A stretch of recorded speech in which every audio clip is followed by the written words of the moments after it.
Blog Talk Radio. Boa noite, meus amigos. Estamos aqui de volta. Queria começar dando aqui alguns avisos. O primeiro é que vai haver uma reunião do Farol da Democracia em Belo Horizonte, agora no dia 15. Vocês deem uma olhada no site www.faroldademocracia.org e lá tem as instruções para vocês fazerem os contatos, tá bom? O segundo aviso é que o blog Nota Latina já voltou ao ar, porque teve algum engraçadinho comunista que denunciou o site como spam. É a coisa mais fácil do mundo, né? Quer dizer, você escreve lá que é spam, os caras tiram o blog do ar, e daí leva 24 horas, 48 horas para voltar. Quer dizer, pelo menos atrapalha a vida dos outros. Os caras adoram fazer isso, né? E isso aí já é costume. Então não é para assustar, não é insistir e não desistir. O terceiro aqui, eu queria agradecer aqui ao pastor Silas Malafaia a atenção que ele deu aos meus artigos. É bom saber que tem no meio evangélico uma pessoa inteligente, atenta e corajosa, lendo os meus artigos, com coragem suficiente para citá-los num programa de televisão, tá certo? No qual ele, vamos dizer, defendeu bravamente a posição da igreja contra estas pretensões arrogantes do movimento gay, né? É importante verificar o seguinte, que não se trata, que a discussão aqui não é de maneira alguma a discussão de homossexualismo, ou bissexualismo, ou tetrasexualismo, ou pentasexualismo, ou qualquer outra porcaria que se invente. Não é nada disso que se trata. O que se trata é o seguinte, é que há um movimento com a mentalidade nazista prepotente que pretende inventar uma lei pela qual é proibido criticar a conduta deles. Ora, não há nenhuma conduta no mundo que seja incriticável, né? Eu também gostaria de fazer uma lei assim, que é proibido falar mal do Olavo. É o crime de olavofobia. Você tem assim, olavófobo vai pra cana. Eu também gostaria. Quem não gostaria, né, de estar imune a críticas? Mas note bem, conforme eu mesmo já observei num artigo, o próprio Deus não baixou uma lei desse tipo. Se vocês lê na Bíblia, está lá o livro de Jó. Jó fala as coisas mais horríveis a respeito de Deus. Deus não manda ele calar a boca, Deus ouve tudo pacientemente até o fim. Depois dá uma resposta arrasadora, mas primeiro ouve, né? Se o próprio Deus pode sair de orelha quente depois de falar com Jó, por que a gente não pode falar mal desses caras? Eu acho que qualquer conduta humana, seja na cama, na privada, no púlpito, tá certo? No escritório, onde quer que seja, ela não pode ser imune a críticas. Ninguém pode ser imunizado contra a crítica. Se você passa a chamar toda a crítica de discriminação, você criminaliza automaticamente as críticas. Tá? Quer dizer, o sujeito não pode achar feio, né, um homem com outro homem para a cama, né? Por que não pode achar feio? Por que tem que achar bonito? Não é isso? Ora, uma coisa assim que me chama muito a atenção é que qualquer pessoa com mais de 12 ou 14 anos de idade tem a obrigação de saber que o impulso sexual, o desejo sexual, ele traz junto consigo, inevitavelmente, também a emoção contrária, que é a repugnância. Se você tem atração por uma coisa, você tem repugnância por tudo aquilo que é a inversão dela, o que a nega, tá certo?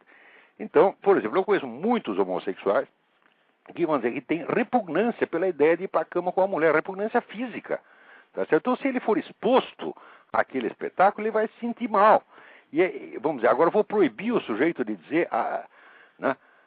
Eu tinha um amigo faz muito tempo, era um grande amigo meu, né?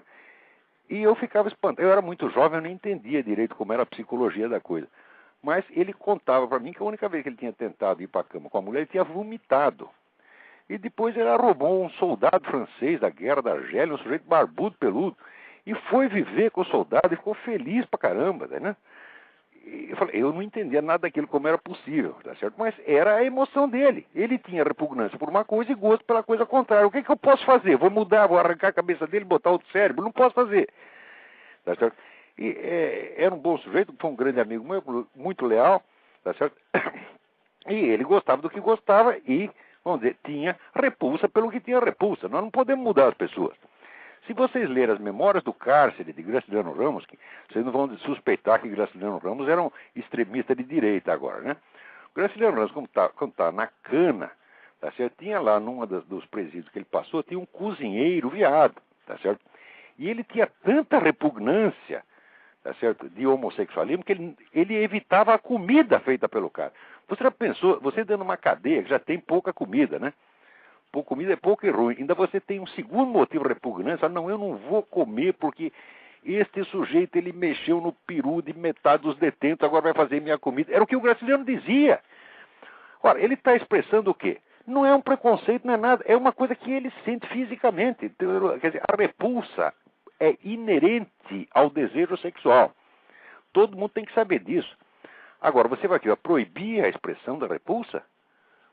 Né? Eu lembro aquele caso, já contei aqui, dos camaradas que eram da sauna gay. Né? Era sauna de machão, todo mundo musculoso, peludo, era um bando assim, era tipo Schwarzenegger, Mike Tyson, Sylvester Stallone, né? Tudo com cara assim de pirata, uns negros perigosos pra caramba, um apaixonadinho pelo outro. De repente entrou lá um traveco, com 2 peitão de silicone, né? Os caras ficaram revoltados, dizendo, não, isso aqui é lugar de macho, não pode entrar isso aqui. E eles diziam abertamente, nós temos nojo disso. O que eu vou fazer? Vou prender todos esses camaradas? Né? Pois é o que eles mesmo querem fazer com a gente. Né? Eu, pessoalmente, eu não tenho repugnante por nada disso, eu só fico assim, às vezes, como é que diz? Um pouco embasbacado, né? Quando eu estava lá em Paris, em 2000, e acho que 2001, sei lá, teve o primeiro, 98, ela teve o primeiro dessas paradas gay, né? E eu estava lá, inocentemente, de repente, desembarcou 200 mil gays na cidade, né? Que vinha dos Estados Unidos, da Suécia, era tudo uns homens de 2,10 metros de altura, por outro tanto de largura, né? Assim, um abraçadinho no outro, né? E ali em Paris tem aquele restaurante que você come na rua, né? Fica as mesinhas, os caras, né? Você estava comendo ali, vinha 4 daqueles sentavam na minha mesa, né? Com licença e tal, né? E eu ficava ali assustado, não podia fazer nada, né? E de vez em quando tinha lá umas expressões afetivas, não dava uns beijinhos, né? Chamava de meu amor e tal. O que eu ia fazer? Se eu fosse rir ali, eu ia apanhar, né? Mas se eu risse, eu estava no meu direito, ora, porra, né? Não precisa exercê-lo assim também sem educação, mas pelo menos rir escondido a gente pode, porra, entendeu? Eu não tenho como não achar engraçado 2 negros barbudos, tá certo? Barbudo, grandão, né? Fortão, um falando pro outro, meu amor. Não é difícil engolir, pô. É uma coisa natural, espontânea, tá entendendo? Eu não tenho repugnância nenhuma, mas eu não consigo deixar de achar engraçado, tá certo? Então, agora, tudo isso são, tanto a reação do sujeito lá na sauna gay, quanto a minha reação, assim, ali em Paris, são coisas espontâneas, não é preconceito, não. É um sentimento natural humano. Tá certo? Quer dizer, a atração é um sentimento tão natural quanto a repulsa. Ó, eles vão criminalizar isso aí. Agora você imagina, se você criminaliza expressões espontâneas dessa, você desmantela toda a estrutura psíquica das pessoas. Porque o sujeito é obrigado a controlar uma coisa que nele é natural e espontânea, e com a qual ele está acostumado há décadas. Quer dizer, eu já estou com 60 anos de idade, né? Eu não lembro de ter a minha reação a isso ter mudado, né? Nos últimos 40 anos não mudou, né? Então, de repente, aquilo é criminalizado e você, aos 60 anos, você tem que mudar todo o seu sistema de reações reflexas. Veja a monstruosidade psicológica disso aí. Ora, o camarada que propõe essa lei, ele sabe perfeitamente disto. E sabe, uma coisa importante, se você obrigar uma pessoa a agir contra o sentimento e a convicção dela, em 82% dos casos, segundo as pesquisas, o sujeito vai retroativamente justificar a mudança, tá certo? E vai, vamos dizer, passar realmente a aprovar aquilo que ele condenava. Quer dizer, isso é manipulação psicológica, tá certo? Isso é quase uma lavagem cerebral. Isso é, vamos dizer, uma coisa de uma malícia, tá certo? Verdadeiramente criminosa. Agora, para vocês verem como nessas coisas, né, vigora somente a hipocrisia, vejam o caso desse senador Larry Craig aqui, senador de Minneapolis. Foi preso no aeroporto de Minneapolis. Por quê? Ele estava sentado no banheiro e deu umas batidinhas na porta, né? E isso aí é código. O sujeito gay está numa cabine de banheiro, ele dá umas batidinhas, né, para dizer para o outro, né? Eu não sei como é que é possível, porque o sujeito na cabine de banheiro, um não vê o outro. Ele vai dizer o que? Acho você muito gostoso, atraente, embora não esteja vendo, né? Embora nunca tenha visto mais gordo, né? Mas sei lá como é, dizem que é um código. E aconteceu que estava ali um agente de polícia justamente observando o senador. E daí cataram o senador e disseram, isso foi uma proposta gay. Foi, não foi, foi, não foi. Daí a polícia disse, bom, nós vamos aqui armar um rolo para você. Se você se declarar culpado, a gente libera você já. Senão vai dar um rolo tremendo. Daí o cara se declarou culpado. Quer dizer, um homem de quase 80 anos, tá certo, que nunca teve nenhum caso gay com ninguém, ele confessou que aquilo era uma proposta gay. A partir daí, o que fizeram? Em vez de livrar a cara do sujeito, não, aí que armaram um escândalo. E o camarada tem que acabar renunciando ao Senado por pressão do Partido Democrata inteiro e mais alguns do Partido Republicano. Uns meses atrás, teve o caso do tal do Mark Foley. Mark Foley também era um deputado que andou passando uns bilhetinhos eróticos para estagiários. Tinha um estagiário de 16 anos, né? Ele passou um bilhetinho, né? Ah, acho você gostoso ou gostosa, sei lá, coisa desse tipo, né? E deu um rolo também e o cara também teve que renunciar. Agora acontece o seguinte, e se fosse do Partido Democrata? No Partido Democrata, você pode comer quanto menor de idade você queira. Você pode armar um puteiro dentro do Congresso e não acontece nada. Nada. E a mídia não noticia. Veja aqui teve o caso desses Barney Frank e Jerry Stubbs, que eram deputados. Um desses aqui, não é que ele não passou um bilhetinho para um rapaz menor de idade. Ele comeu, o rapaz, comeu ou deu, sei lá o que fizeram na cama. Mas alguma coisa fez. Tá certo? Bom, no caso do Larry Craig e do Mark Foley, saíram centenas e centenas de notícias, debate na televisão, etc, etc. O caso do Barney Frank não foi notícia, saiu uma notinha, né? Lá na página interna escondida. Nunca mais se falou do assunto. E o cara tá lá no Congresso até hoje, né? E esse outro, né, esse deputado William Jefferson, que cataram o sujeito com $90 mil de propina na geladeira, né? O que fizeram com ele? Deram para ele um lugar no Comitê de Segurança Nacional. Quer dizer, o cara tá provado que é corrupto, está lá no Comitê de Segurança Nacional. Alguém na mídia reclamou contra isso? Nada. Tá certo? Tem o outro também, Alan Molohan, que está sendo investigado pelo FBI. Né? Veja você como essa turma Partido Democrata. Né? O sujeito tem um caso de corrupção, está sendo investigado pelo FBI. Os democratas botam ele no comitê que supervisiona o orçamento do próprio FBI. Tá certo? Tem algum jornal que reclama, o New York Times reclama, a NBC reclama, ninguém reclama, simplesmente não noticia. Aqui vocês podem acompanhar no site mediaresearch.org, o site do Brent Bozell, né? Ele fez lá um cotejo, uma comparação, um número de notícias que saiu a respeito de casos como Larry Craig, que não fez nada, deu as batidinhas na porta, e o outro que passou um bilhetinho. Eram centenas de notícias. E depois o caso do outro que realmente comeu menor de idade, que sai 2 ou 3 noticinhas. Né? Agora, o pior é que é o seguinte, outro dia estava sendo entrevistado o ex-líder, né, da republicana na Câmara, o Tom DeLay, estava sendo entrevistado pelo Matt Lauer na NBC. E daí o DeLay, que é um sujeito muito brabo, ele está reclamando, pô, vocês só falam da gente, mas quando é um cara democrata, vocês escondem tudo. Por exemplo, teve o caso desse William Jefferson, que cataram ele com dinheiro da propina na geladeira, vocês não falaram nada. Daí o Lauer, o entrevistador, falou, não, senador, o senhor está muito enganado, nós fizemos uma imensa cobertura do caso William Jefferson. O DeLay, na hora, não sabendo, né, ficou quieto. Só que é o seguinte, é mentira. A NBC não fez nada, não noticiou coisíssima nenhuma do escândalo do Jefferson. Quer dizer, a grande mídia aqui é crime organizado, como no Brasil. A única diferença aqui é que tem o pessoal do rádio. O rádio e a internet salva. Então a gente fica sabendo das coisas por essa outra fonte. Porque se dependesse dessa gente, dá a impressão assim, de que o Partido Republicano é tudo ladrão. E no outro lado só tem santinho. É tudo Madre Teresa de Calcutá. Né? Muito bem. Agora, esta semana também apareceu no site congressoinfoco.ig.com.br uma matéria de um cidadão chamado José Rodrigues Filho sobre cartão nacional de saúde. Atenção. Ele conta que a Associação Médica Britânica está fazendo uns apelo aos médicos clínicos gerais para que boicotem e não colaborem com o sistema de prontuário eletrônico que o governo da Grã-Bretanha está fazendo.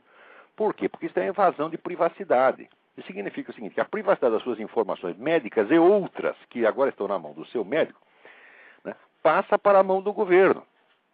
Quer dizer, praticamente, vamos dizer, o sigilo médico é eliminado. Tudo, né, todo o seu prontuário, mais informações pessoais, vai tudo para na mão do governo, no sistema unificado.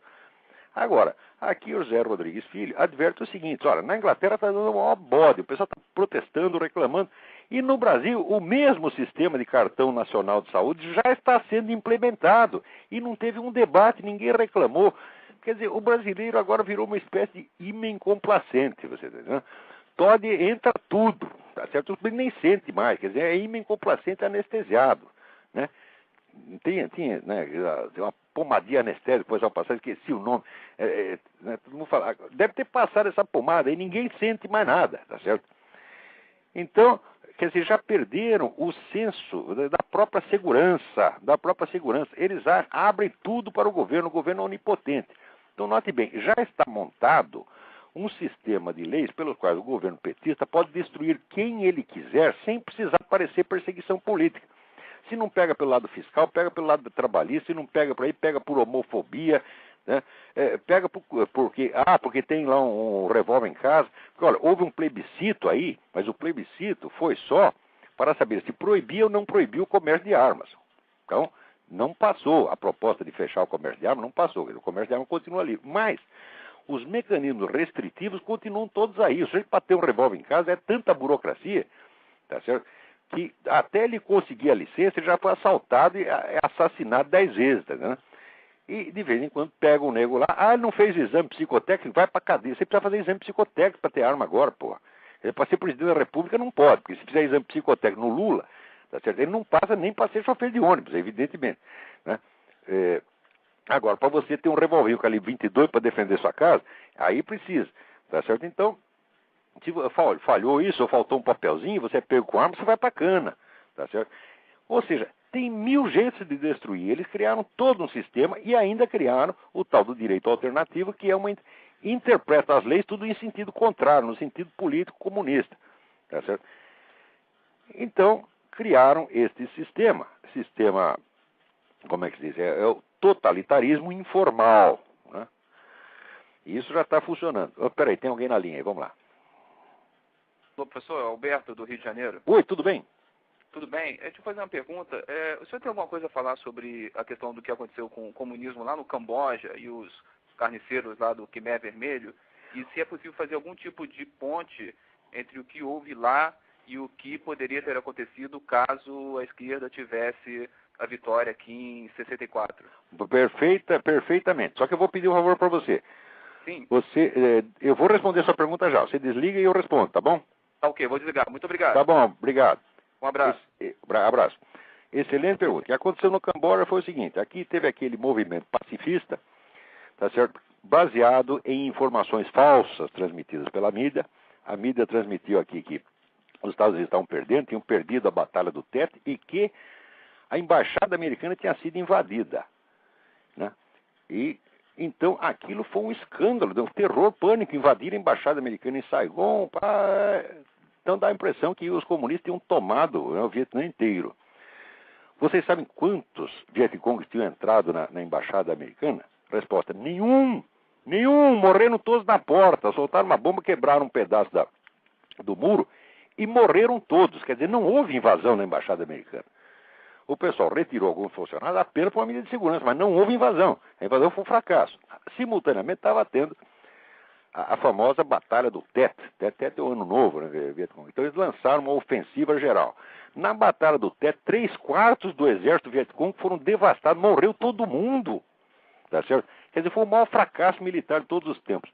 Agora aqui os filhos da puta, como Walter Cronkite, né, e outros na televisão, tudo pró-comunista, tudo puxa-saco de comunista, noticiaram o contrário.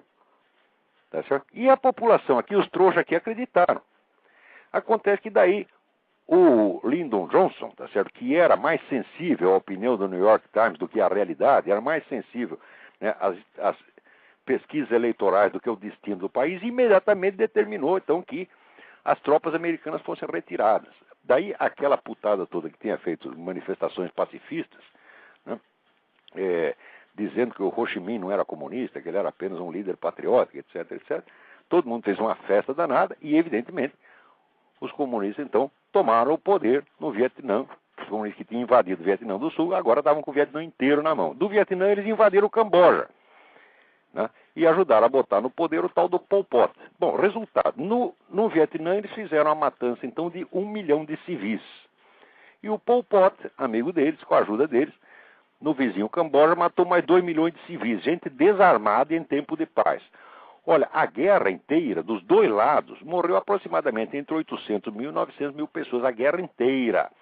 A paz que se seguiu, graças aos meninos do Flower Power, matou 3 milhões de pessoas. Foi isso que aconteceu. Tá certo? E vocês não têm a menor dúvida de que era exatamente isso que teria acontecido em 1964, se os militares não mandassem parar, não botassem para fora aquele vagabundo, aquele João Goulart, tá certo? Com aquela correola comunista inteira que tinha tomado conta do país, que já tinham começado a guerrilha em 1963. Dizem que depois fizeram guerrilha para responder à violenta ditadura. Conversa mole, a guerrilha começou em 63, financiada e comandada pelo próprio Fidel Castro e com a ajuda de muito filho da puta daqui, tá certo? Porque teve aqui o tal do Ted Kennedy. Ted Kennedy deu um dinheiro pro Jim Jones, aquele mesmo do suicídio coletivo. Depois virou guru, né, e já ficou mais maluco do que já era e fez suicídio coletivo e foi pro Beleléu. Mas em 63 esse cara estava aí em Pernambuco montando a rádio para as ligas camponesas com o dinheiro do Ted Kennedy, que é um cara que até hoje enche o saco. O Ted Kennedy é eterno, ele jamais morre, né? Então ele está com 143 anos, mas está aí falando besteira e dando dinheiro para comunista. Então os caras já tinham montado isso no Brasil em 63.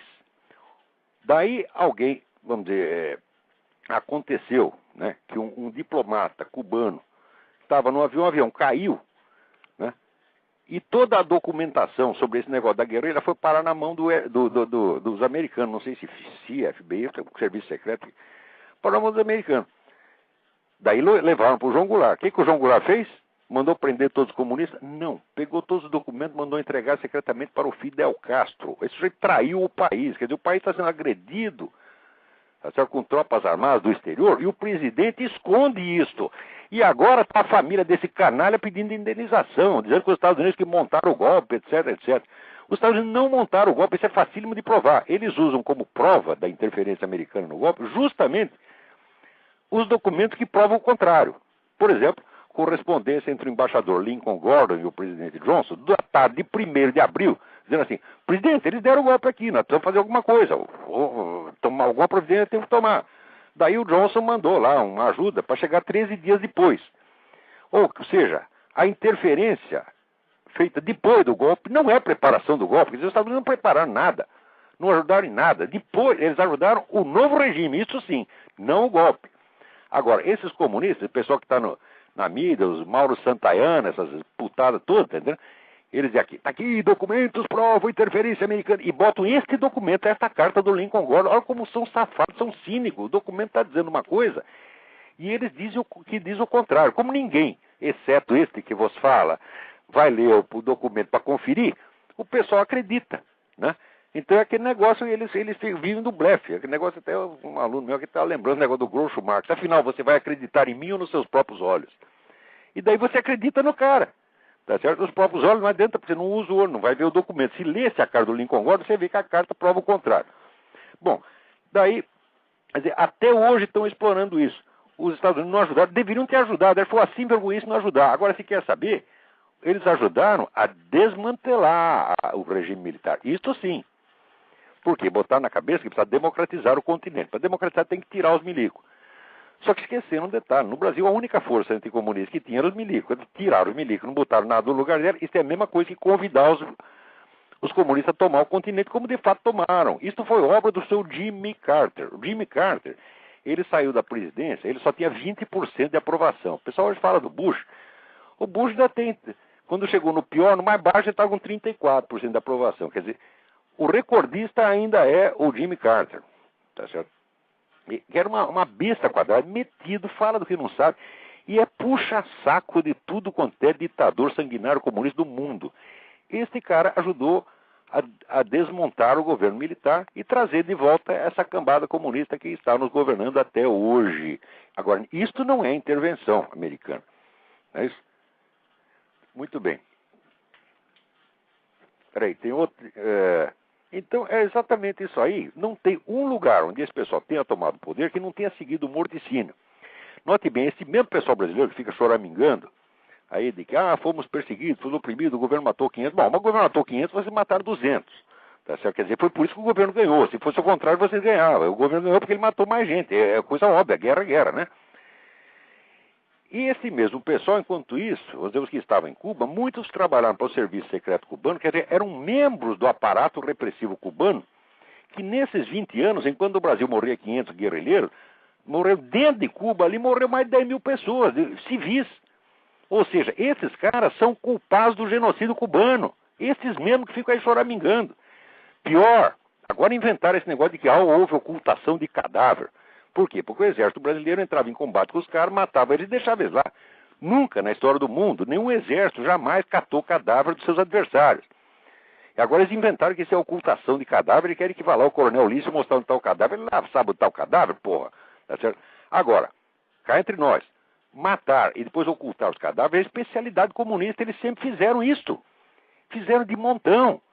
O caso mais célebre é os famosos oficiais poloneses. 20 mil cadáveres que os russos mataram e esconderam numa floresta. Tá certo? Anos depois, quando veio o julgamento de Nuremberg, ainda tiveram a cara de pau dizer que foram os nazistas que tinham matado. Quer dizer, como se tivesse escassez de crime nazista. Está faltando, os nazistas não fizeram nenhum crime, vamos inventar um para dar para eles, né? Como se os nazistas não tivessem feito merda suficiente. Então daí os russos atribuíram a eles. E tiveram a cara de pau, né, de tirar proveito disso no julgamento de Nuremberg. Ano depois veio prova definitiva de que isso dos próprios russos que fizeram. Mas esse é só um caso entre milhares. Em Cuba está cheio de cadáver oculto, meu Deus do céu. Agora, isso quer dizer, o comunista não tem nada contra ocultar cadáver. Ele acha isso bonito, é normal. Agora, ele sabe que nós, os burgueses, tá certo? Nós, os reacionários, temos sentimentos morais. E eles sabem explorar esses sentimentos, tá certo? Então, se faz de vítima, no fundo eles acham até engraçado. Tá certo? Para eles, tanto faz cadáver como não cadáver, não tem respeito nenhum, os caras não acreditam nem em alma. Para eles aquilo é um monte de, apenas um monte de célula de carbono, tá entendendo? Não muito diferente, né, biologicamente de um cocô, tá certo? Eles não têm respeito nenhum, nunca tiveram. Agora, eles sabem que as outras pessoas têm, então eles exploram isso, e proxenetam esses cadáveres. Agora, o cadáver do outro lado não interessa.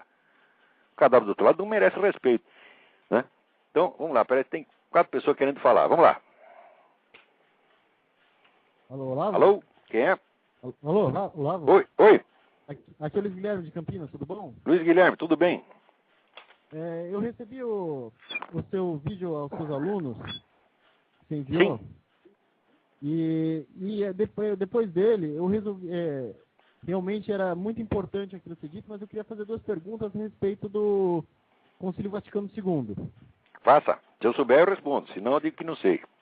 Tá. O senhor é católico, mas o senhor diz que o Concílio Vaticano II implementou o que os comunistas tinham mandado. Mas quando a gente fala aqui na nossa profissão de fé, que a gente crê na Igreja Católica, e isso não faz que as decisões sejam, que os bispos tomaram, tenham sido inspiradas pelo Espírito Santo e não pelos comunistas? Não, em primeiro lugar, porque aquilo não foi um concílio dogmático. O concílio não decidiu dogma nenhum. Conciliou apenas decisões de ordem pastoral. Essas decisões, vamos dizer, não têm autoridade divina nenhuma. É uma decisão administrativa. Você está entendendo? Então você pode ser contra o quanto você quiser.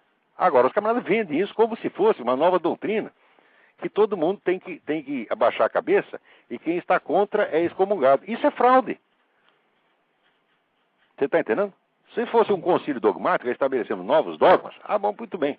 Ainda se poderia discutir depois. Tá certo? Mas, vamos dizer, nem o concílio, nem o Papa tem autoridade nenhuma, autoridade divina nenhuma em matéria puramente pastoral.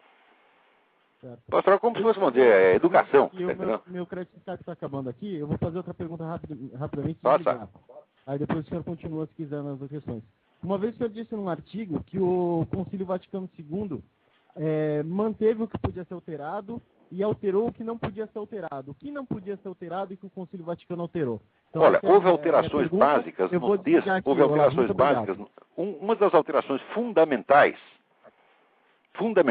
do texto da missa foi quando na Santa Ceia Jesus Cristo disse: fazei isto por mim e por muitos. Isto é feito por vós e por muitos. Os caras trocaram por vós e por todos. Por vós e por todos quer dizer o seguinte: está garantindo a salvação universal. Isto é uma fraude monstruosa. Com esta frase, a missa vaticana não vale nada. Ela não vale coisíssima nenhuma. Você está entendendo? Vocês estão assistindo um simulacro de missa. Claro que tem a reserva teológica, é o seguinte, que se o padre oficiar esta missa com a intenção correta, ela ainda pode valer. Quer dizer, você está dependendo de saber qual é a intenção do padre. Quer dizer, não é um texto que valha por si. Ele pode rezar o texto da nova missa com a intenção de estar rezando por dentro a antiga. Então daí a missa vale. Mas como é que você vai saber? Então a missa virou uma loteria esportiva, tá, né? Ou seja, esculhambaram com tudo. E sabiam que estavam fazendo isso. Fizeram de caso pensado. Entendeu? Tudo ali. O Concílio Vaticano já foi vendido para a União Soviética. Antes de começar o concílio, já fizeram o tal do Pacto de Metz, em que se comprometeram a não dizer uma palavra contra o comunismo durante o concílio. Ora, o comunismo examinou todos os problemas do mundo. Tá certo? Falou sobre tudo que existe, exceto uma coisa: comunismo. Então, olha, o comunismo, meu filho, matou mais gente do que 2 guerras mundiais somadas a todos os terremotos e epidemias do século. Será que esse é um problema pequenininho, que é problema insignificante, que o concílio não precisa examinar? Ou seja, eles tinham assinado um acordo, este acordo os excomunga automaticamente, os signatários desses documentos já estão automaticamente excomungados, porque tinha decreto assinado pelo próprio João 23, de que qualquer colaboração prestada por um católico a um partido comunista implica excomunhão automática. Então os signatários desse cardeal Tisserand e outros vagabundos já estavam auto-excomungados. Quem quer que, colaborando com o concílio, sabendo disso, já está auto-excomungado. Tá certo? Então eles fizeram mal à igreja. Olha, meu filho, nem os muçulmanos, com todas as invasões que fizeram, com toda a matança que fizeram tanto mal à igreja quanto esses camaradas fizeram. É horrível isso aí. Essa história é horrorosa. Olha, eu não sou ninguém, eu não tenho autoridade religiosa nenhuma, eu sou um pecador, eu sou um filho da puta, eu sou um canalha, eu sou o que você quiser, mas eu estou dizendo a verdade, e esses caras estão mentindo. Deu para entender? Eu acho que até o rapaz desligou ali, ficou assustado. Então, quem mais? Tem mais alguém aí? Alô? Professor? Eu? Dando sequência ao seu raciocínio sobre comunismo, o senhor fala... Alô? Sim, estou ouvindo. O senhor fala que houve matança após a implantação do comunismo em vários países. Eu concordo, claro. Sempre houve, sempre houve. Isso. Eu gostaria de saber do senhor o seguinte: o senhor acredita que após a implantação de um comunismo eminente no Brasil, a mesma coisa pode acontecer? Certamente, porque a matança... Veja, ou ela é antes ou ela é depois. Me perdoe, só a sequência da pergunta. O senhor não pensaria em se candidatar a presidente? Mas nem presidente do Corinthians. Agora o Corinthians está todo encrencado, mas não é o Corinthians. Qualquer outro, pode ser o Santos Futebol Clube, Palmeiras. nem clube de futebol. Nem clube de futebol de botão. Então tá bom. Eu não posso ser presidente de porra nenhuma, porque eu não tenho nenhuma capacidade administrativa. Mas, olha, é assim, eu posso comparar. A sua inteligência é uma coisa fenomenal. Para fazer um edifício, você precisa de 2 pessoas. Você precisa o arquiteto, que faz desenho, planeja, etc. E precisa o mestre de obras, o empreiteiro, certo, que é o sujeito que diariamente vai lá e dá os comandos. Muito bem. Eu posso ser o arquiteto, eu posso fazer um belo plano, mas os comandos eu esqueço, meu filho. Mas essa é a função do presidente. Ele tem que ser bem assessorado. Eu posso dar sugestões, fazer análise e traçar até um plano e tal, mas executar, eu não posso executar porque eu esqueço. Você está entendendo? Olha, meu nome é Vladimir Queiroz, eu moro aqui. Vladimir Queiroz, muito obrigado pela sua participação. Muito obrigado mesmo. Um abração. Então, agora vamos lá. Aqui tem um rapaz que botou no Orkut, na comunidade do Orkut, um negócio que de arrepiar os cabelos.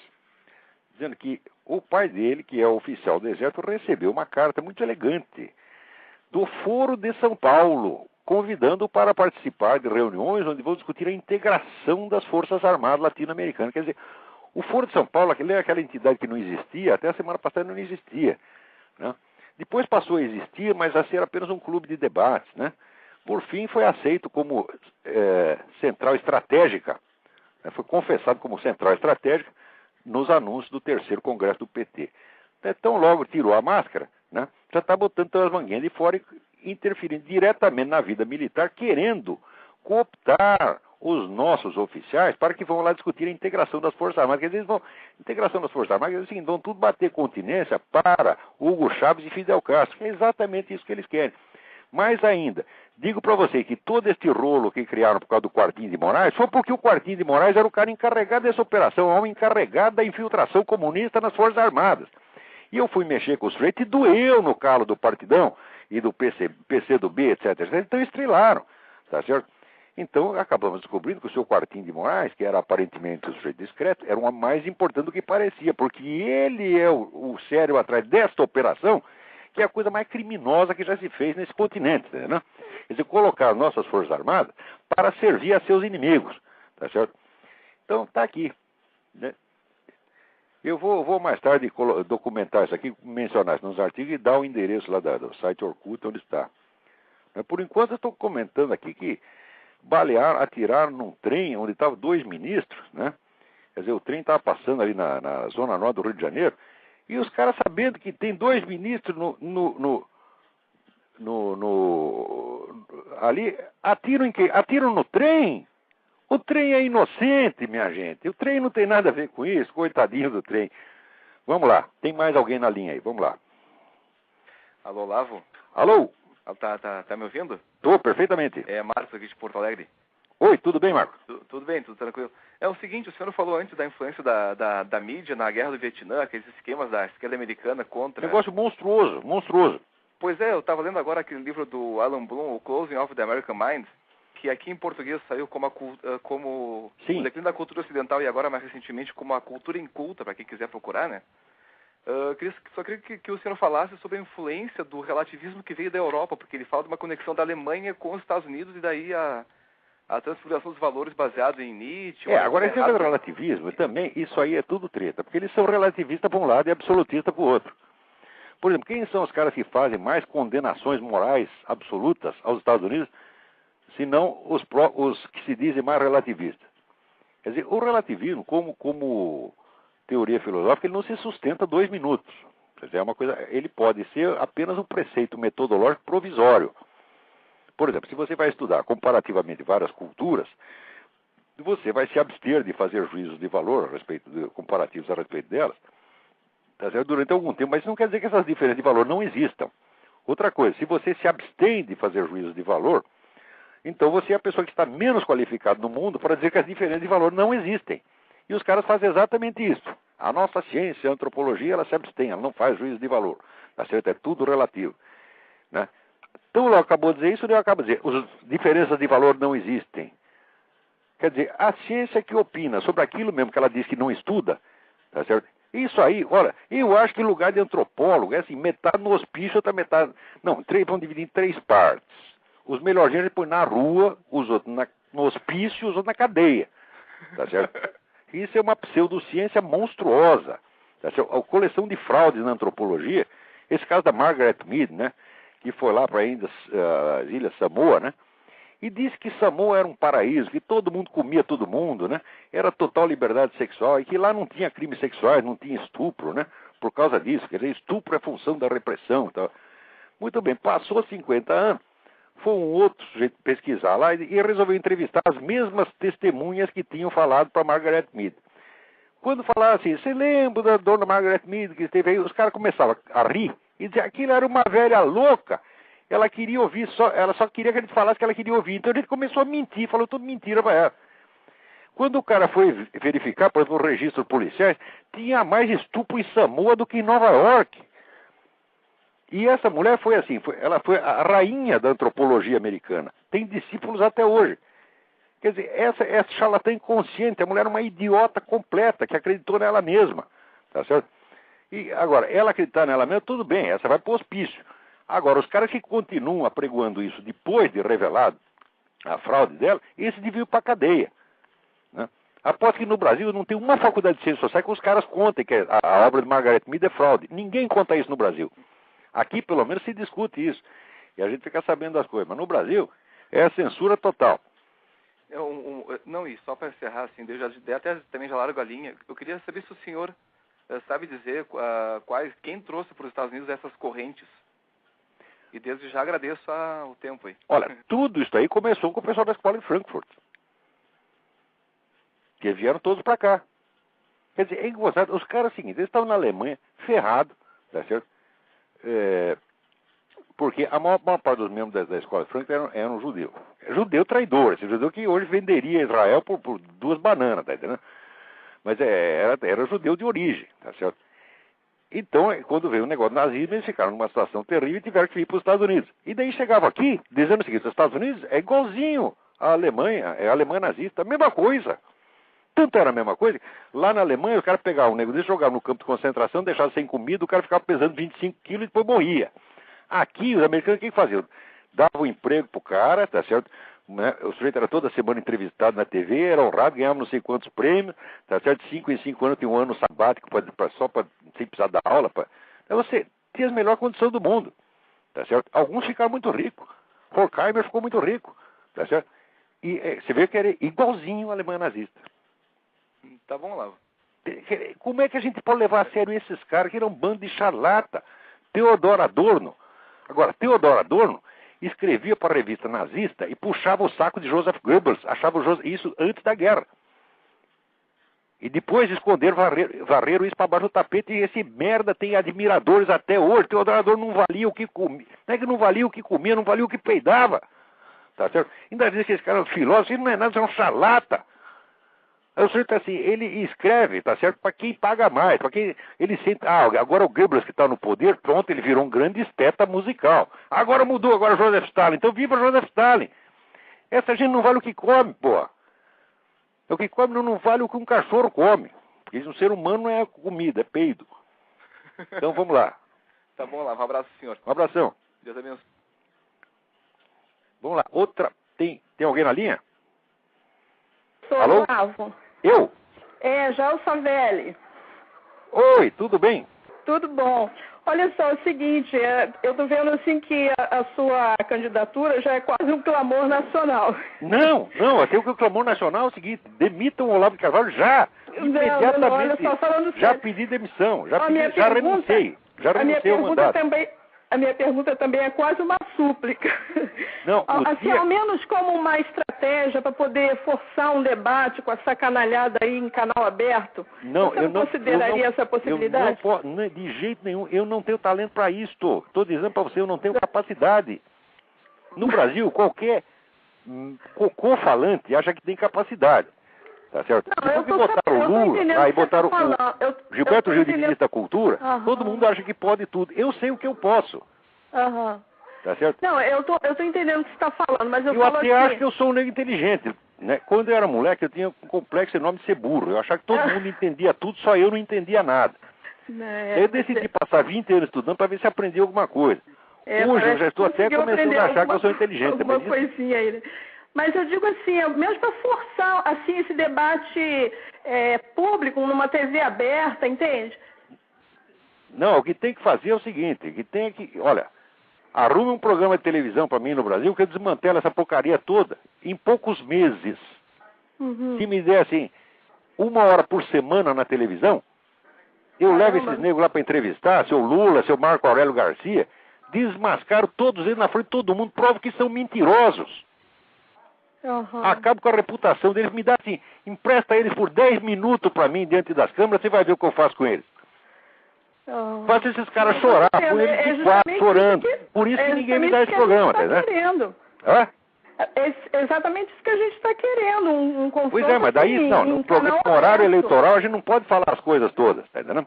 No horário eleitoral você tem inclusive especialmente aquelas 3 ou 4 palavrinhas. Né? E depois eu vou querer xingar os caras, eu não posso fazer isso no horário eleitoral. Se o programa é meu, eu xingo, pô. Tá certo. Porque tratar essas pessoas, tratar qualquer desses sujeitos com linguagem educada, eu acho que é uma blasfêmia. Linguagem educada, eu uso para falar com gente educada, tá certo? Isso aí eu aprendi com meu pai. Meu pai tratava todo mundo igual, entendeu? Ele podia ser ministro ou mendigo, ele tratava todo mundo igual. Agora, quando via que estava lidando com um malandro, tá certo? Daí era uma fileira de palavrões que não acabava mais. E eu estou fazendo a mesma coisa. Chamar qualquer desses caras abaixo de filho da puta, tá entendendo? Já é um desrespeito para com a língua portuguesa. É verdade. Você vê esse pessoal com esse negócio do Foro de São Paulo, essa aliança macabra com o Foro de São Paulo. Significa aliança com o FARC, aliança política. Eu não estou falando de dinheiro, não. O PT lá está precisando de dinheiro da FARC. O PT tem dinheiro pra caramba.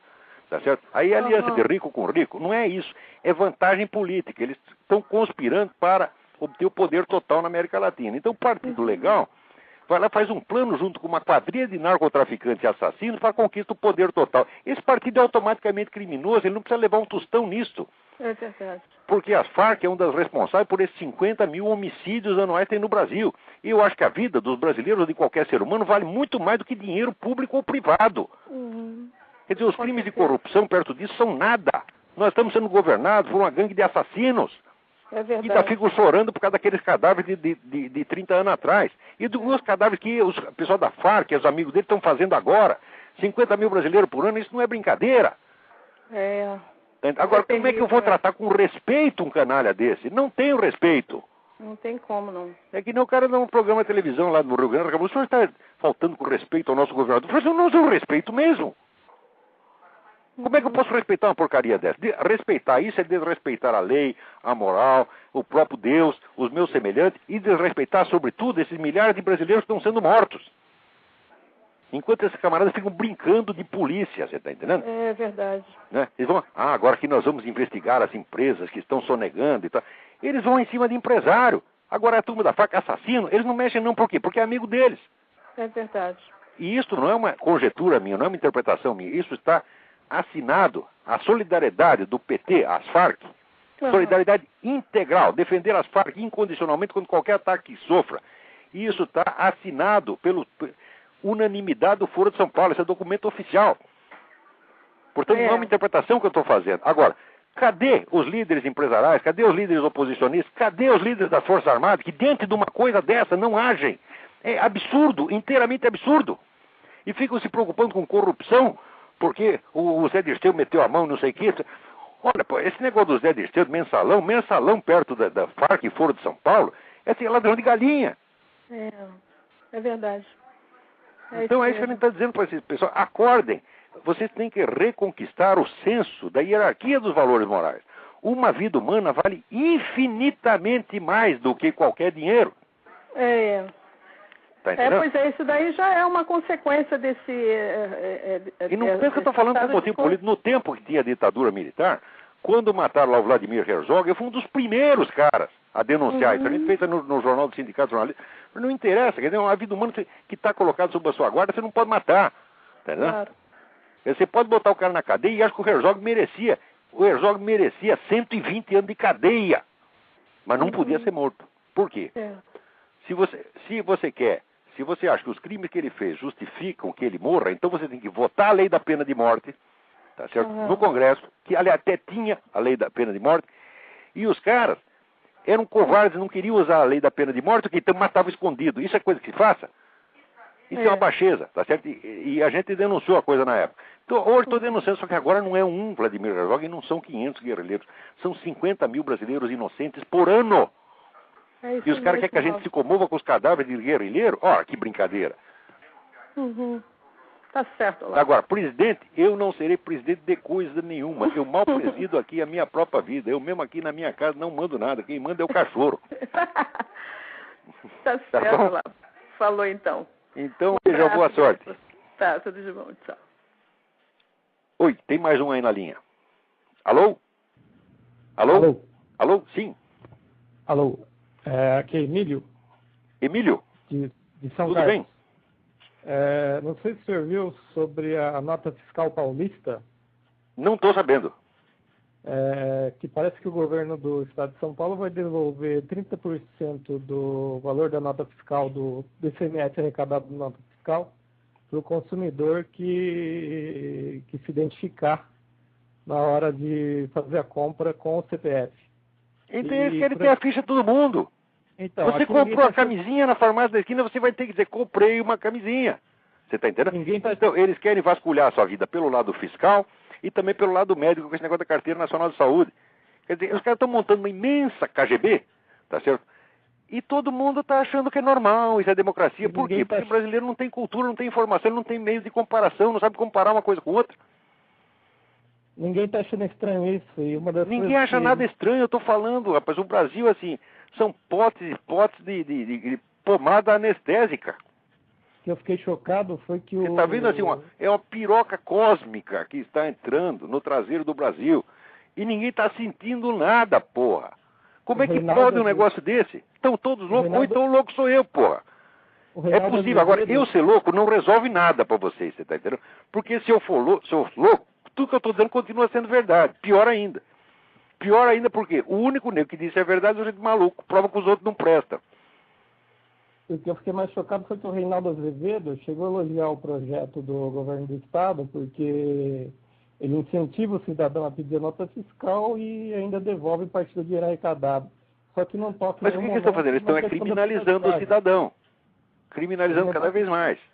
Tá certo? E eliminando cada uma das defesas. Você elimina o sigilo bancário, você elimina o sigilo médico, agora você elimina o sigilo até nas operações comerciais simples. Você é obrigado a declarar, né? E o nego que for num puteiro, né? Comia uma loirinha, tantos, né?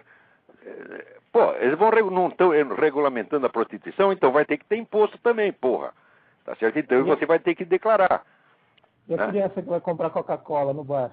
Porque se você esperar, você vai no puteiro e sua mulher não vai saber nada. Não, agora vai saber sim. Quer dizer, é a moral dos bons costumes.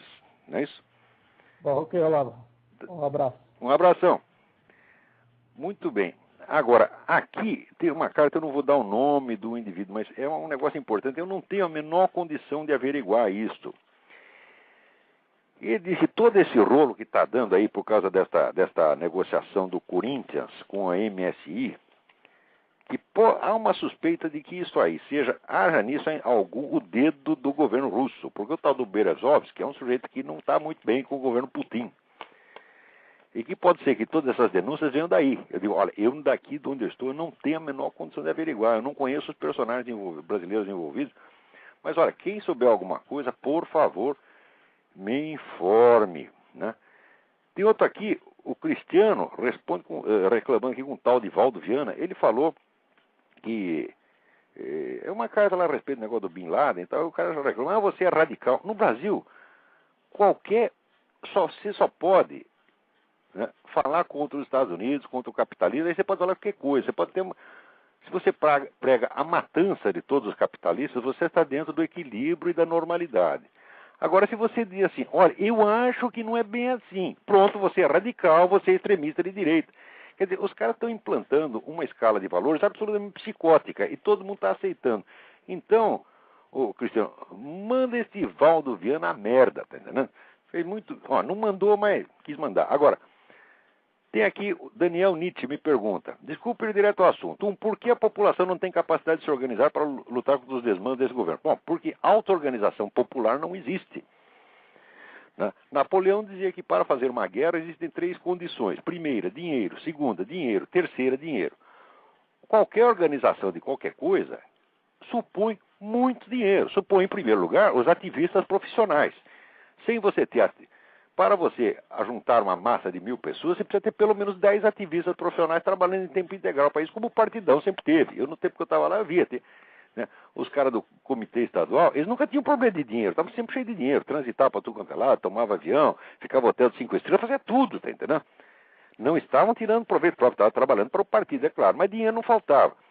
Agora, eu sei que no Brasil, só quem tem dinheiro, mas no PT, o PT deve ter quantos militantes hoje? 500 mil? 500 mil negros que se esforçam, que dão o seu tempo e que ainda dão de 10% a 30% dos seus ganhos.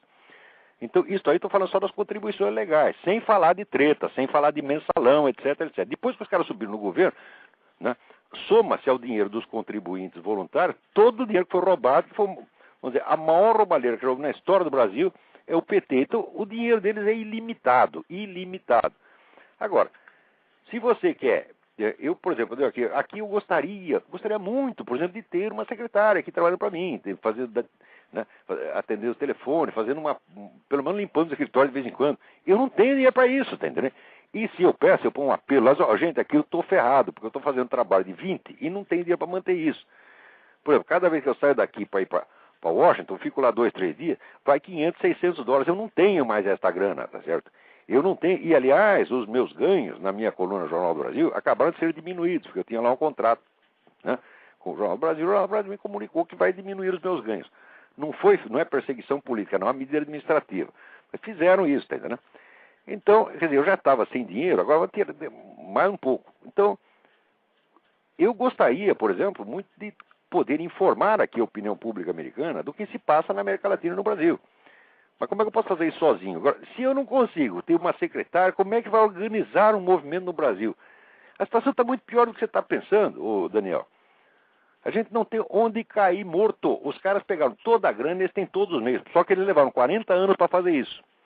Ora, eu me lembro assim que no meu livro de 1993, Nova Era da Revolução Cultural, eu já explicava toda essa questão da hegemonia cultural naquela época, como a hegemonia cultural ia rapidamente se transformar em poder absoluto. Então vai fazer 14 anos. Foi a mesma coisa falar com a porta. Eu falei com o empresário, falei com o general, falei com o político, falei com intelectuais, tá certo? Não adiantou nada. Por quê? Porque os caras têm medo de ver a realidade. E o brasileiro é assim, quando ele tem medo de uma coisa, ele diz que aquilo não está acontecendo. Né? E diz que o maluco é você. Eu digo, olha, para mim maluquice não é enxergar a realidade, maluquice é tampar os olhos, maluquice é a política da avestruz, meter o cabeça no buraquinho para não enxergar o que está acontecendo.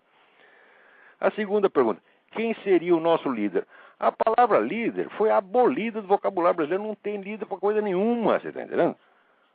Não tem, os nossos políticos são todos frouxo. Frouxo, cagão, covarde, porra. Tá certo? Então, simplesmente não tem. Então, agora, por que não tem? Porque a conquista da hegemonia cultural pelo pessoal comunista dissolve a psique, dissolve a moral dos seus adversários e os deixa totalmente desfibrados. Por isso que a hegemonia cultural já era o grande mal, isso aí 14 anos atrás. Tá certo?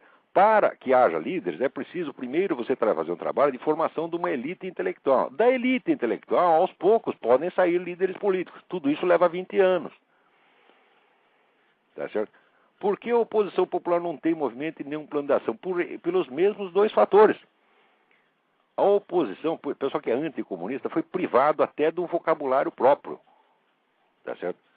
Então, por que agora, por exemplo, o pessoal quer combater o PT na base do denúncias de corrupção?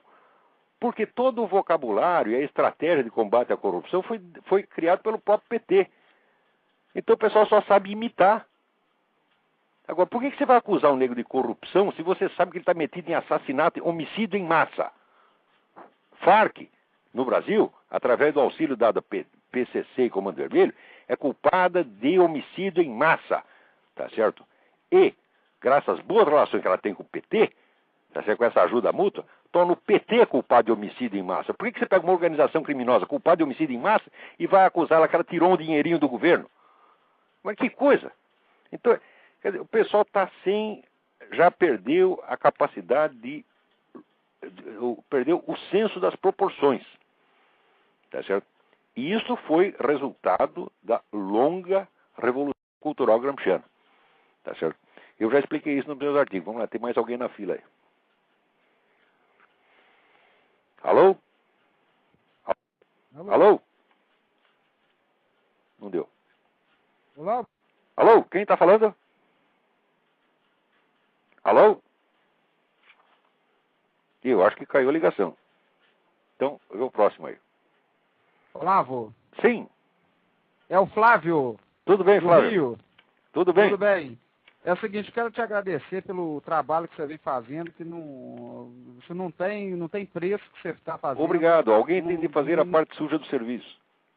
Pois é, isso aí não tem, não existe, acho que não existe pagamento à sua altura.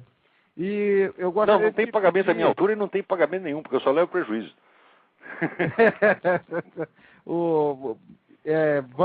Vamos tentar criar uma forma, com o tempo nós vamos criar uma maneira de pelo menos tentar desenvolver isso melhor, até da parte financeira. Vamos bolar junto com Olha, eu acho os que outros. quem está tentando fazer um trabalho bom aí, esse pessoal do Farol da Democracia está realmente trabalhando. Tá certo? Eu não tenho acompanhado, mas eu dá uma olhada lá, Farol da Democracia lá. A gente, pelo que eu vejo à distância, eu acho que eles estão realmente trabalhando. Gostaria que tivesse muito mais gente. Precisava ter 40 movimentos que nem esse. E o pessoal da Associação Comercial também tem feito muita coisa boa, né? É de São Paulo, né? Agora vão lançar um número especial da revista inteirinho sobre o Foro de São Paulo. Porque aconteceu com os documentos recolhidos durante mais de 10 anos pelo Dr. Graça Wagner, agora estão à disposição. Então agora vai saber tudo sobre o Foro de São Paulo. Tudo de uma vez. Quer dizer, vai destampar a latrina, uma latrina continental. Isso é muito bom. Eu fico muito... Isso aí, a Associação Comercial que vai lançar essa revista. E nós devemos isso a você, com certeza. Não, a mim não, tem muita gente aí. Muita gente. A gente pode mas você está se doando mais. Nosso Senhor Jesus Cristo. Devemos isso a Nosso Senhor Jesus Cristo, tá certo? Com certeza, com a iluminação dele, do Espírito Santo, que você está conseguindo chegar lá e iluminar a cabeça. Porque, no meu caso, por exemplo, eu não tenho como adquirir nem 10% da sua cultura. Mas o que você consegue trazer para a gente, transmitir para a gente, fica muito, entendeu? É muito bom, entendeu? Tem muitas pessoas... Obrigado, muito obrigado, muito obrigado. Queria ter esse tipo de acesso, não consegue. Outra coisa, agora eu queria te pedir, não muda totalmente o tom. Um amigo aí, um companheiro te pediu para não mudar o tom do xingamento. Não muda, não, manda um sarrafo nos caras. Se você puder, às vezes, criar um horário mais light pros idosinhos, pra gente botar os velhinhos pra te ouvir, porque tem um pessoal que fica meio cardíaco na hora que fala, né? Se tivesse discutido com gente séria, quer dizer, a gente tem, já houve discussão séria. A própria esquerda brasileira tem gente séria, dá pra discutir. Hoje não dá mais, só tem bandido, pô. Não, pois é, e eu acho que... Olha, meu filho, você não pensa que eu sou um cara agressivo, malvado? Pergunta aqui pra... Nada, você é bonzinho demais com ele. Pergunta aqui pra minha família, né? Eu trato todo mundo bem, né? Tenho uma paciência, no bonde. Agora, a coisa que eu não suporto é bandido querendo se fazer de santinho pra cima de mim. E ainda querendo dar lição de moral, que nem esse Lula, dizendo que ninguém tem mais moral do que ele. Eu digo, ô Lula, qualquer puta de rua, qualquer traveco de rua é melhor do que você e esse seu partido de merda. Qualquer um. Isso. Porque eles dão o que é deles e você está dando o que é nosso. Está batendo, o negócio dele é bater continência pro Hugo Chávez. Hugo Chávez, é um puxa-saco de Hugo Chávez e Fidel Castro. Quando vê o Fidel Castro até chora. Puta vida. Não tem... Agora, diz que a gente tem que respeitar. Vê os caras que... Olha, eu vi essa notícia aqui. Universidade Estadual da Paraíba, Museu Assis Chateaubriand, tá certo?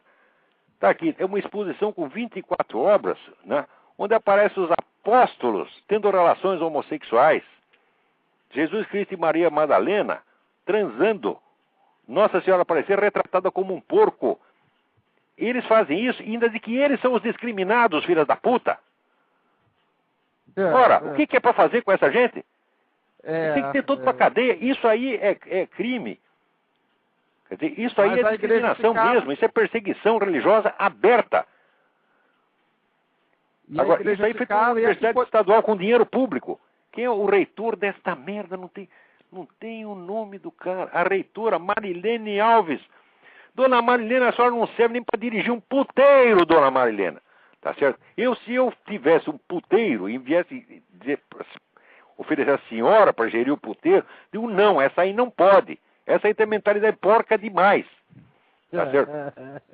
Eu não tenho nada contra as putas, não. Eu jamais falei mal dela, nem puta, nem viado, nem coisa nenhuma. Olha, eu já briguei na rua, me expondo a perigo para defender um viadinho que tem lá um traveco, os negros estavam batendo nele, tá entendendo? Foi só eu e a garota do lanchonete, só 2. O resto tudo fugiu. Tá certo? E nós ainda conseguimos parar os caras, tá entendendo? Agora, esta gente aqui... Agora, uma coisa é você ser puta, ser viado... Tudo bem, nós não vamos permitir que toquem em vocês. Mas para que tem que blasfemar? Para que tem que ofender o sentimento religioso do outro? Você não pode fazer a sua putaria discretamente no seu canto? Ora, o que é isso? Fala de Maomé. Tem que transformar a putaria como é que se diz, em arma ofensiva contra Jesus Cristo, Nossa Senhora e milhões de cristãos brasileiros. O que é isso, porra? Esse pessoal está cada vez mais desavergonhado. O pessoal acha bonito você ser anticristão, ser contra a igreja, para você ter cultura no Brasil. Eu já observei isso. Você se passar a imagem de culto, você tem que meter o pau na igreja. Mas isso aí, mas que cultura tem esses caras? Essa banda de analfabeto. Tudo é que nem o doutor Emerson, todos eles escrevem Getúlio com LH. Você está entendendo? E ficam botando banca de que são cultos merda nenhuma. Nas discussões comigo, todos esses caras sempre levaram a pior, porque eu sei o assunto que eu estou falando e eles não sabem nada. Então, todos esses caras é o seguinte, a pessoa humilde, a pessoa comum, a gente tem que tratar com todo o respeito do mundo, mas esses camaradas, tá certo, metidos, a gente tem que humilhar mesmo. Tem que pôr a barra de bota, que nem eu pus o homem lá da Faculdade de Direito, o tal do Alau Café, ou o próprio João Pedro Stede, quando tive debate com ele na Bienal do Livro 98, ele tem que humilhar, mostrar, isso é um charlatão, isso é um mentiroso, isso não sabe coisa nenhuma, é um usurpador. Ele não tem que ter dó, não. Porque ninguém nesse mundo é obrigado a ser professor universitário, a ser intelectual. E é uma honra exercer uma dessas profissões. E o sujeito tem que pagar por essa honra com o seu esforço, com a sua dedicação e com a sua sinceridade. Agora, esses caras não. Ao contrário, se prevalece numa posição que não merecem e fica enganando os outros. Você chegou a confrontar mais gente na fila para falar. Ok, muito obrigado, Olavo. Tudo de bom. Obrigado. Falou. Caiu a ligação aí? Então caiu a ligação. Agora está aqui, está aí circulando pelo mundo, que o ministro da Defesa, o Nelson Jobim, ameaçou destituir o chefe do Exército por causa da reação contra as chamadas violações de direitos humanos. Nelson Jobim, vai lamber sabão, tu não vale o que come, rapaz. Tu é o cara que inventou a Constituição, quem é que vai te respeitar? Que besteira é essa? Os caras bater continência pra você, depois tem que lavar a mão. Tá vendo? O que é isto? Agora aqui, por um lado, eles culhambam com as Forças Armadas. Aí o presidente Lula, por outro lado, anuncia a criação do PAC, Programa de Aceleração do Crescimento das Forças Armadas. Então está querendo comprar as Forças Armadas. Nós vamos tirar a sua honra e vamos te dar um dinheirinho, talvez até dê um dinheirinho para você fazer a bombinha atômica e brincar de bomba atômica. Quer dizer, se os militares brasileiros aceitarem isso, eles terão perdido o último resíduo de honra e de vergonha na cara. Eu espero que eles não façam isso, eu creio que não vão fazer, não vão ceder a esta coisa, não. Tá certo? Muito bem. Espera aí, agora tem mais um telefone, mas é o último porque o nosso tempo está acabando. Alô? Alô? Alô? Alô, quem é? Jorge Jaquinto. Jorge? Isso, de Belo Tudo Horizonte. bem? Nós temos um minuto, Jorge. Tá. Diga. Olavo, eu tenho te acompanhado há muito tempo. E eu, na verdade, nessa luta que você está afirmando agora, desde 1969 que eu participo dela. Inicialmente na TFP e depois, de maneira particular, eu sempre acompanhei isso. Para você ter ideia, em 1900, na época da Revolução Sandinista, eu me infiltrei, inclusive, fui num dos encontros que teve no Rio de Janeiro, Deve ter descoberto coisas do Arco da Velha lá. No Teatro Clara Nunes, que teve aquele encontro todo, com o Márcio Moreira Alves, junto com Chico Buarque, mais Ferreira Goulart, e etc. Montaram todo aquele esquema para fazer a propaganda da Revolução Sandinista, que no fundo já era o início de todo esse processo que nós vamos assistir. Você vê como esse pessoal sempre age internacionalmente. Claro. Essa é uma rede mundial. Tá vendo? Exatamente. Nessa época, o PT ainda era uma célula, não era uma coisa assim tão organizada como é hoje, porque esse processo de organização do PT ele é muito anterior ao próprio PT, porque na verdade ele começa... O PT é uma fachada, na verdade. Você tem o movimento comunista internacional como sempre teve. Exatamente. E hoje se chama PT, como pode chamar outra coisa? Claro, porque na verdade o PT começa quando vem um processo de esquerdização da igreja, quer dizer, com aquelas famosas formação de comunidades de base, é ali que sai toda essa estrutura que nós estamos saindo. Né? E eu venho acompanhando isso há muito tempo e agora, se você foi da TFP, então você sabe o que uma organização conservadora sofre no Brasil. Claro. Porque eu passei anos ouvindo falar o diabo da TFP. E muita coisa eu acreditei. Depois, quando fui ver a história, falei, pô, esses caras nunca fizeram mal para ninguém. Nada. A gente pode discordar de uma coisa ou de outra, mas quem que a TFP roubou? Quem que a TFP matou? Quem que a TFP bateu? Nunca fez nada disso. Claro. E agora é totalmente demonizado. Mas na verdade aconteceu o seguinte, Olavo. Isso é uma coisa até que eu gostaria... Mas fala rápido, nosso tempo está acabando. Tá. Se for o caso, você volta a ligar segunda-feira que vem, hein? Não, tudo bem. Depois, se eu puder ligar para você particularmente para a gente conversar, seria até mais interessante. Porque esse aspecto, todo mundo está querendo montar uma forma de se combater isso. Existe jeito e não precisa de muito dinheiro, não. Precisa mais de boa vontade e de alguma dedicação total. Está faltando gente que você que queira fazer, algo que ninguém quer fazer. Claro, o problema todo, sabe? Agora, a minha capacidade é limitada. O meu negócio é o seguinte, eu sei estudar, pegar as informações, dar o diagnóstico e dizer o que está acontecendo. Claro. Isso é o que eu sei fazer. O processo de militância... Agora, eu não sou um líder político, eu não posso liderar uma coisa dessa. Não, mas isso aí não tem nada a ver com política, não. Isso é guerra ideológica. Nós temos que fazer a guerra ideológica. Não, na guerra cultural, guerra cultural eu sou bom.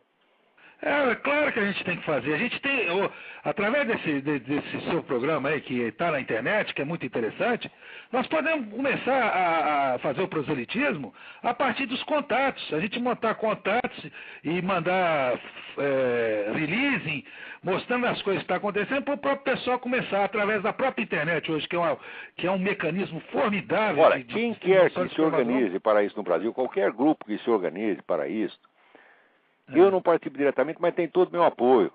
E vou defender os seus direitos até o fim, você está entendendo? Seja a pessoa da TFP, seja o Fórum de Democracia, seja o Cansei, eu defendo todo esse movimento, tá entendendo? Às vezes faço umas críticas também. Quando os caras são frouxos demais, eu critico. Não, o que aconteceu foi exatamente isso, quer dizer, até eu apoio tudo isso.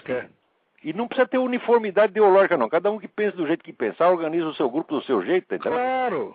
O que a gente tem que colocar, e aí é que faz esse trabalho que a gente acha que é interessante, que eu acho interessante, que está todo mundo meio perdido, que a gente pode dar algumas ideias, e em cima dessas ideias a gente trabalhar em cima, que é a questão do proselitismo, os contatos pessoais, ver onde é que é, como é que não é, e fazer o contato pela internet, e de vez em quando fazer alguns encontros, olha aqui, no sentido de conscientizar esse pessoal, como é que pode ser feito isso. Por exemplo, eu nunca participei da TFP, tem muita coisa do Plínio Correia Oliveira que eu discordava, mas olha, na TFP tem uma pessoa que eu admiro muito, o Dom Bertrand é o brasileiro mais patriota que eu vi.